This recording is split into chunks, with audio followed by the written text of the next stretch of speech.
Good evening. This is Dr. McDaniel back at the Gyn Corner. Today is Tuesday, April 18th, and I've been doing this. This is the third part of the three-part series on vaginitides, so vaginal infections.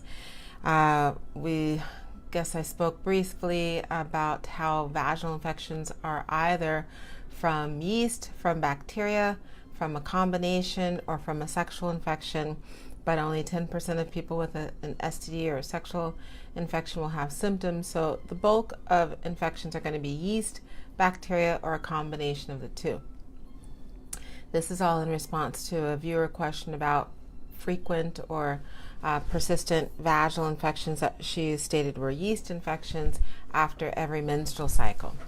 So predominantly infections occur due to an imbalance in the normal environment or the normal flora that is supposed to be present in the vagina.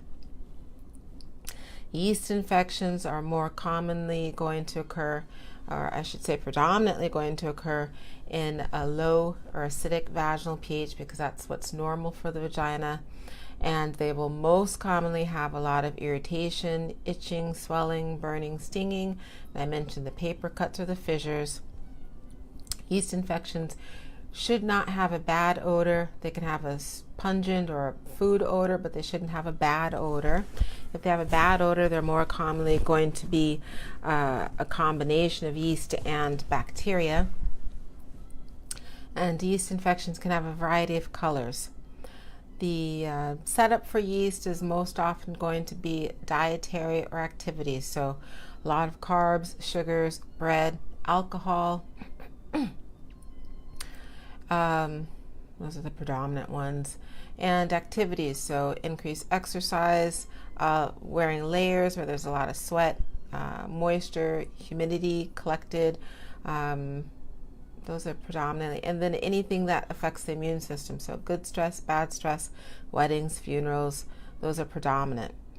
As far as bacteria goes, bacteria is most commonly going to be present in a high vaginal pH environment, because bacteria likes an alkaline environment, so greater than 7. And bacteria will majority of the time have a bad odor, because once bacteria has a high concentration, it has a bad odor. Anything that smells bad is due to bacteria. Bacteria can have a variety of presentations, different colors, and it also can be irritating. So itchy, swelling, burning, stinging, fissures, paper cuts, all of that can be present with bacteria. Sorry, because any kind of constant wetness on the skin can mount that inflammatory response. Bacteria, again, will also be present if there's a chink in the immune system armor. So good stress, bad stress, wedding, funerals, increased physical activities. It's less common for bacteria to come about just because of dietary changes, whereas with yeast, that's the most common reason, dietary changes. Let's see. Sorry, I mentioned I have a frog in my throat today. I mentioned at-home monitoring or screening with the pH strips. They sell those at the drugstores. One could do that. If it's acidic, then it's more likely a yeast or predominantly yeast issue. If it's alkaline, it's more likely a bacterial or a predominantly bacterial issue. Excuse me. Prescription treatments for yeast will always be an antifungal. Most common is diflucan, fluconazole, pills by mouth, pink pills. After that, the vaginal insert prescription. 3-night or 7-night. The 1-night really doesn't exist anymore. Bacterial infection is always going to be an antibiotic, either pills by mouth or vaginal insert. Flagyl, metronidazole, seconidazole. Those are the usuals. Doxycycline, lots of antibiotics that treat the bulk or the core bacterial imbalances or overgrowths, be they an overgrowth of the vaginal bacteria, which we call BV. That's the air quotes, BV. BV is just short for bacterial vaginosis or bacterial vaginitis, which is an overgrowth or an imbalance of the normal bacteria that's supposed to be in the vaginal environment. Bacterial infections could also be due to contaminants from skin, intestinal system, fecal bacterial, or from potentially wacko sources, ones that usually cause URIs, upper respiratory infections, or pneumonia can potentially be fair game. Now, non-prescription treatments that one could do, or homeopathic treatments that one could do, one can do treatments that support the immune system. Supplements that support the immune system should be done on a daily, chronic, long-term basis in order to decrease or mitigate the frequency of imbalances, regardless of the source, regardless of whether it's yeast, fungal, bacteria, doesn't matter. If your immune system is strong, that will suppress imbalances because only the immune system can manage the normal flora. It's responsible for managing the normal flora. So the vagina and the intestinal system are the same. They're on par because everywhere in our body is sterile. Body is completely sterile except two places, vaginal system and the intestinal system. The immune system is responsible for maintaining the normal balance of those non-sterile or contaminated areas. So if you take supplements that strengthen the immune system, they will help minimize imbalances, the severity of imbalances and the frequency of imbalances. The most common supplement that works really, really well is lysine, L-lysine. That's an amino acid and it supports the immune system really well. A lot of people take the lysine regularly for cold sores, fever blisters, herpes outbreaks, genital warts, all of the host of what we call opportunistic infections that thrive when your immune system is compromised.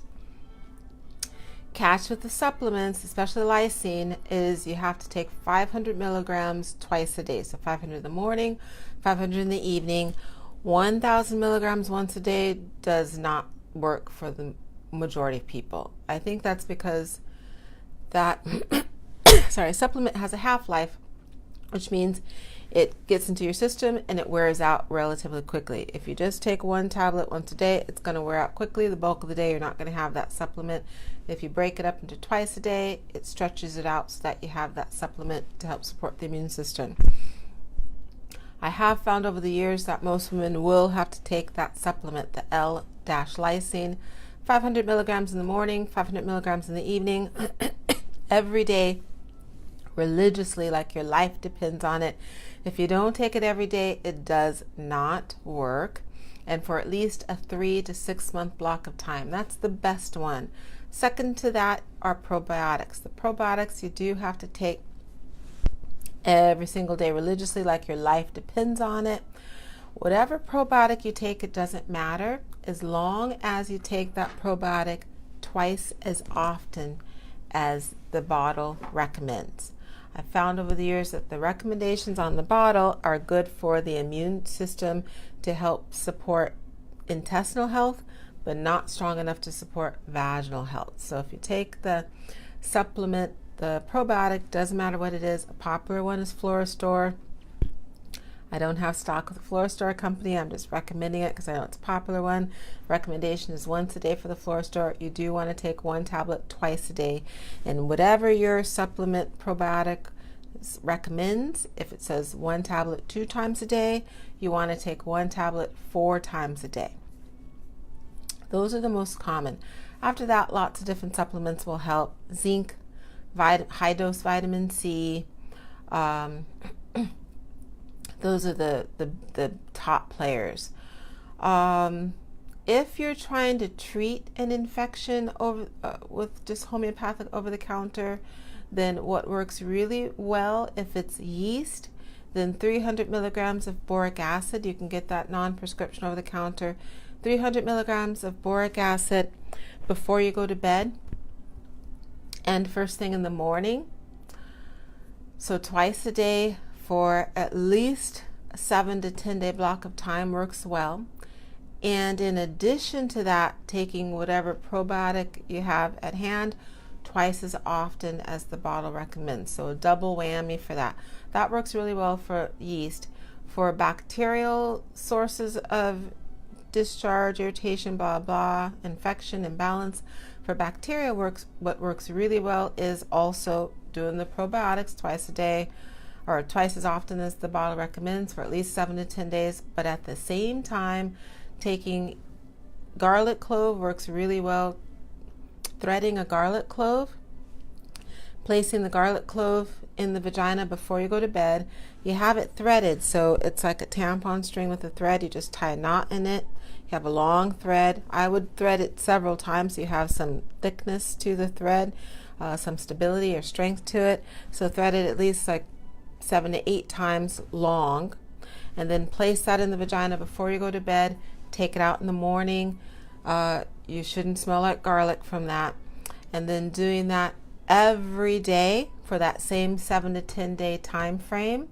If you notice that your symptoms have gone away within that 7 to 10 days, you still want to do at least 7, ideally 10 days for the garlic insert, and then continue it. So you taper it off, continue the garlic insert 3 nights a week for 2 weeks, and then 2 nights a week for 2 weeks, and then one night a week for at least 2 to 3 weeks thereafter. So it really tapers it out. Those regimens work really well. Some people do the tea tree oil on the tampon. That works okay for some people, not for most people, but it is an option. If you do the tea tree oil on the tampon, you'll want to do that every night for at least 2 weeks straight, and then taper it out 3 times a week for 2 weeks, 2 times a week for 2 weeks, and then once a week for 2 to 3 weeks. Okay, I'm going to wrap it up. It's getting late. So I hope those tips were helpful. I had a patient recently who told me that she bought something that had a combination insert with vitamin C and a whole bunch of other things. That would help potentially to maintain normal balance because vitamin C is acidic, but I don't expect that to treat something that's already established. So I hope that's helpful. This is Dr. McDaniel on Gyn Corner. We're here in New York, Manhattan, Midtown Manhattan. If you want to drop by or come in as a patient, I'd be happy to see you. We have office hours Monday through Fridays between 9 and 6:45, depending on the day. We do walk-ins every day, depending on the day. Every day I'm here, I'll see walk-ins for infections or for I'm going to say urgent, not emergent, but urgent issues. So bladder infections, vaginal infections, the ELK. You can just call the office, 212-631-7900. If you want to come in as a walk-in, we'll give you the walk-in hours, or to make an appointment, we'll be happy to see you. And I hope everyone has a great rest of the evening. I should be back tomorrow, Lord willing. I'm in good health, sound mind. Everything's going well. Everyone have a good evening. Bye.